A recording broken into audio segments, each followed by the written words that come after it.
ସାଙ୍ଗମାନେ ନମସ୍କାର। ମୁଁ ଲିପି ଆପଣମାନଙ୍କୁ ସ୍ୱାଗତ କରୁଛି ଆଜିର ନୂଆ ଭିଡ଼ିଓକୁ। ସାଙ୍ଗମାନେ ବହୁତ ଦିନ ହେଲାଣି ମୁଁ ଭିଡ଼ିଓ କରିବା ବନ୍ଦ କରିଦେଇଥିଲି କାର୍ଯ୍ୟ ବ୍ୟସ୍ତତା ଲାଗି।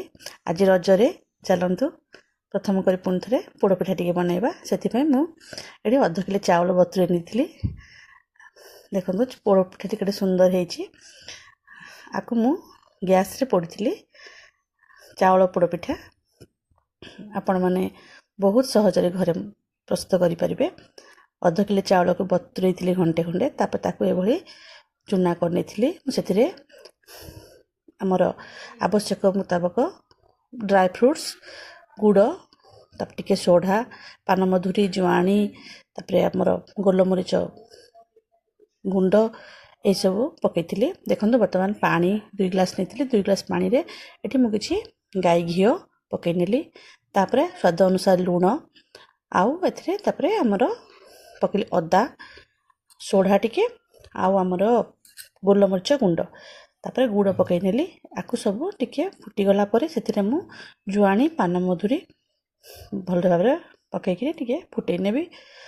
ତାପରେ ଗୁଡ଼, ଯେହେତୁ ମୁଁ ପାଣିଆ ଗୁଡ଼ ନେଇନି, ଏ ଗୁଡ଼କୁ ମେଲ୍ଟ ହେଇଗଲା ପରେ ମୁଁ ସେଥିରେ କିଛି ବାଦାମ ମଞ୍ଜି ଭାଜିକି ରଖିଥିଲି ପକାଇ ଦେଇଛି।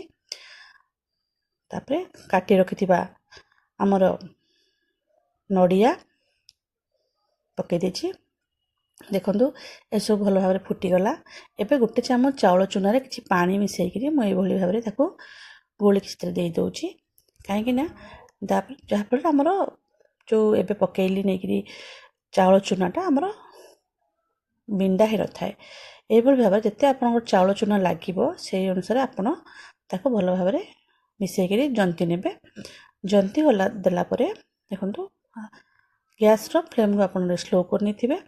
ଆକୁ ଭଲ ଭାବରେ ଏଭଳି ଜନ୍ତି ସାରିଲା ପରେ ଏଠି ଆପଣ ଆଉ ଟିକେ ଦରକାର ପଡ଼ିଲା ଚୁନା ପକାଇ ନେଲି। ଅଧ କିଲୋରୁ ମୋତେ 100 ଗ୍ରାମ ଖଣ୍ଡେ ଚୁନା ମୋର ବଳିଗଲା। ଦେଖନ୍ତୁ ତାପରେ ଏଥିରେ ମୁଁ ଟିକେ ଗୁଆ ଘିଅ ପଛରେ ମଧ୍ୟ ପକାଇ ଦେଇଥିଲି। ଏବେ ଗୋଟେ କଦଳୀ ପତ୍ରକୁ ଗ୍ୟାସ୍ରେ ଏଇଭଳି ଭାବରେ ପୋଡ଼ି ନେଉଛି। ଆଉ ଗୋଟେ କଡ଼େଇରେ ସେଇ କଦଳୀ ପତ୍ରକୁ ତଳେ ନେଇ ଦେଉଛି। ତାର ଉପରେ କିଛି ଗୁଆ ଘିଅ ଏଇଭଳି ଆପଣ ଲଗାଇ ନେବେ। ଯଦି ଆପଣଙ୍କୁ ଗୁଆ ଘିଅ ପସନ୍ଦ ନୁହଁ, ଆପଣ ସାଧା ତେଲ ମଧ୍ୟ ଲଗାଇ ପାରିବେ। ଯେଉଁ ଜନ୍ତିକି ରଖିଥିଲେ ଆପଣ ଜନ୍ତଣି, ଏଇ କଡ଼େଇରେ ଏଭଳି ଭାବରେ ଆପଣ ଦେଇଦେବେ ଭଲ ଭାବରେ। ତାପରେ ହାତରେ କିଛି ତେଲ ମାରିକରି ତାକୁ ସେଟ୍ କରିନେବେ। ଆପଣଙ୍କର ମୁଁ ସବୁ ଜନ୍ତଣିକୁ ଏଠି ଦେଇ ଦେଇଛି। ତାପରେ ହାତରେ ତାକୁ ଭଲ ଭାବରେ ଏଭଳି କରିଲା ପରେ କିଛି ପାତି ନଡ଼ିଆ ଆଉ କାଜୁ ତାକୁ ଆମେ ଉପରେ ସଜାଇ ଦେଇଛେ। ଆପଣ ଚାହିଁଲେ ଆଉ କିଛି ଡ୍ରାଏ ଫ୍ରୁଟ୍ସ ମଧ୍ୟ ଦେଇପାରିବେ। ତାକୁ ଦେଇ ସାରିଲା ପରେ ମୁଁ ଉପରେ ଆଉ ଟିକେ ଘିଅ ମାରିନେବି ଓ ଆଉ କିଛି କଦଳୀପତ୍ର ଦେଇକି ଘୋଡ଼େଇ ଦେବି। ମୋତେ ଏଇଟା ପ୍ରାୟ ଘଣ୍ଟାଟିଏ ଲାଗିଥିଲା, 1 ଘଣ୍ଟା ଲାଗିଥିଲା। ଦେଖନ୍ତୁ ଏଇଭଳି ଭାବରେ କଲା ପରେ ମୁଁ ତାପରେ ଘୋଡ଼ଣୀଟି ଛୋଟ ହେଇଗଲା, ତେଣୁ ଗୋଟେ ଥାଳି ଘୋଡ଼େଇକି ତା ଉପରେ ଗୋଟେ ହେମଦସ୍ତାରେ ରଖିନେଲି। 45 ମିନିଟ୍ ପରେ ମୁଁ କାଢ଼ିକି ଦେଖିଲି, ମୋତେ ଆଉ ଟିକେ ହେବ ଭଳିଆ ଲାଗିଲା। ଦେଖନ୍ତୁ ତାପରେ କାଢ଼ିକି ମୁଁ ଦେଖନ୍ତୁ ଗୋଟେ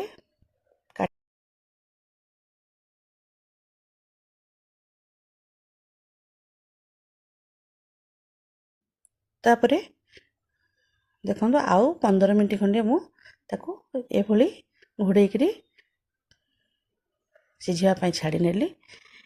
ଏହାପରେ 15 ମିନିଟ୍ ପରେ ମୁଁ କାଢ଼ିକିରି ଦେଖିଲି ମୋର ପିଠାଟି ସମ୍ପୂର୍ଣ୍ଣ ରୂପେ ପ୍ରାୟ ହେଇଯାଇଛି।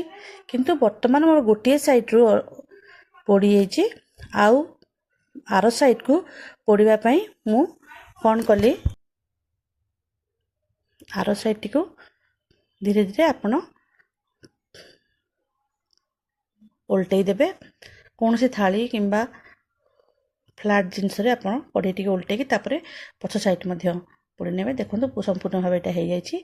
ପଛ ସାଇଡ଼୍ଟିକୁ ପୋଡ଼ିବା ପାଇଁ ମୁଁ ଏଇଟାକୁ ଓଲଟେଇକିରି ଦେଖନ୍ତୁ ଏଇଭଳି ଭାବରେ ପକାଇ ନେଲି। ୟାକୁ ଆଉ 15 ମିନିଟ୍ ଖଣ୍ଡେ ପୋଡ଼ିବା ପାଇଁ ଛାଡ଼ି ନେଲି। 15 ମିନିଟ୍ ପରେ ଦେଖିବେ ମୋର ପିଠାଟି ସମ୍ପୂର୍ଣ୍ଣ ଭାବରେ ହେଇଯାଇଛି। ଯଦି ଆପଣଙ୍କୁ ମୋର ଭିଡ଼ିଓ ଭଲ ଲାଗିଲା ଲାଇକ୍ ସେୟାର ସବସ୍କ୍ରାଇବ୍ କରିବେ ସାଙ୍ଗମାନେ। ଧନ୍ୟବାଦ। ଦେଖନ୍ତୁ ବହୁତ ସ୍ୱାଦିଷ୍ଟ ହୋଇଥିଲା ପିଠାଟି। ଆଉ ନିହାତି ରଜରେ ଆପଣମାନେ ବନାନ୍ତୁ ଆଉ ଖାଆନ୍ତୁ। ଧନ୍ୟବାଦ ସାଙ୍ଗମାନେ, ସମ୍ପୂର୍ଣ୍ଣ ଭାବରେ ମୋର ଭିଡ଼ିଓଟି ଦେଖିଥିବାରୁ। ନମସ୍କାର।